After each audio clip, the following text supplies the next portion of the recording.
নমস্কার, আমি ডক্টর দীপান্বিতা পাল, homeopathy consultant. আজকের আলোচনার বিষয় হচ্ছে, আপনাদের অনেকেরই কমপ্লেন থাকে যে ম্যাডাম, কোথাও যাচ্ছি বা কোনো জায়গায় আমি গেছি, প্রচণ্ড বুক ধড়ফড় করছে এবং আমি বুঝতে পারি না যে এটা হঠাৎ করে আমাদের কি কারণে হচ্ছে এবং কি করব তৎক্ষণাৎ। আমি কতগুলো উপায় আমি বলে দিচ্ছি, যেগুলো আপনারা ধরুন বাড়িতে বসেও কারো যদি বুক ধড়ফড় করে সেক্ষেত্রে আপনারা অবশ্যই করবেন। প্রথমেই বলছি, এই বুক ধড়ফড় করার কারণ কিন্তু বিভিন্ন ধরনের ডিজিজ কন্ডিশনে হতে পারে। সেক্ষেত্রে দেখা গেল আমাদের শরীরে যদি ব্লাড সার্কুলেশন কম হয় সেক্ষেত্রে হতে পারে। বিভিন্ন ধরনের হার্ট ডিজিজ আপনাদের শরীরে আছে, তার ফলে হতে পারে। কারোর ক্ষেত্রে দেখা যাচ্ছে রক্তের অভাবের কারণেও আপনাদের হতে পারে। তাই বিভিন্ন ধরনের কারণে কিন্তু এই বুক ধড়ফড় করতেই পারে। এবার আপনারা কি করবেন? প্রথমে অবশ্যই আপনাদের করতে হবে কোনো শান্ত পরিবেশে চলে যেতে হবে।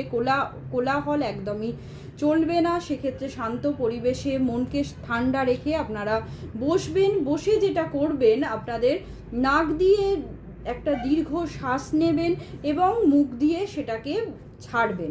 এইভাবে দীর্ঘ শ্বাস নেবেন, ছাড়বেন, এইভাবে 10 বার আপনারা করবেন। একটু বিরতি নিয়ে আবার সেটাকে করবেন। দেখবেন অনেকটা মনটা শান্ত হবে এবং আপনাদের প্যালপিটেশনটা অনেকটাই কমবে।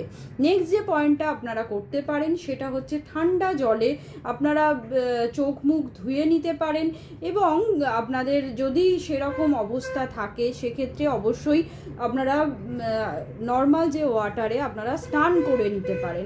সেক্ষেত্রেও কিন্তু আমাদের ভেগাস নার্ভ উদ্দীপিত হবে এবং আপনাকে কাম করার চেষ্টা করবে, মানে শান্ত করার চেষ্টা করবে। নেক্সট যে পয়েন্টটা আমি বলবো সেটা হচ্ছে, এই টাইমে কোনো যে সমস্ত ড্রিঙ্কসগুলো আপনাদের এক্সাইটেড করে, যেমন ধরুন আপনাদের অ্যালকোহল সেবন করা বন্ধ রাখতে হবে বা বিভিন্ন ধরনের চা, কফি, এই সমস্ত উত্তেজক পানীয় খাওয়া থেকে বিরত থাকতে হবে বা সিগারেট খাওয়া থেকেও আপনাদের বিরত থাকতে হবে এই টাইমে। আর একটা করবেন, ডিহাইড্রেশনের কারণেও কিন্তু বুক ধড়ফড় করতে পারে। সেক্ষেত্রে আপনাদের যেটা করতে হবে, আপনাদের পর্যাপ্ত পরিমাণে সেই টাইমে জল পান করতে হবে। তাহলে আপনাদের মনকে শান্ত রেখে ব্রিদিং এক্সারসাইজ করবেন এবং আপনারা 1 গ্লাস জল পান করবেন। ঠান্ডা জলে মুখ চোখ ধুয়ে নেবেন এবং উত্তেজক পানীয় খাওয়া থেকে বিরত থাকবেন। তাহলেই দেখবেন আপনাদের বুক ধড়ফড়টা সাময়িকভাবে কমছে এবং যখনই কমে যাবে তার পরের দিন অবশ্যই একজন ডাক্তারের পরামর্শ নেবেন। নমস্কার, সবাই ভালো থাকবেন এবং সুস্থ থাকবেন।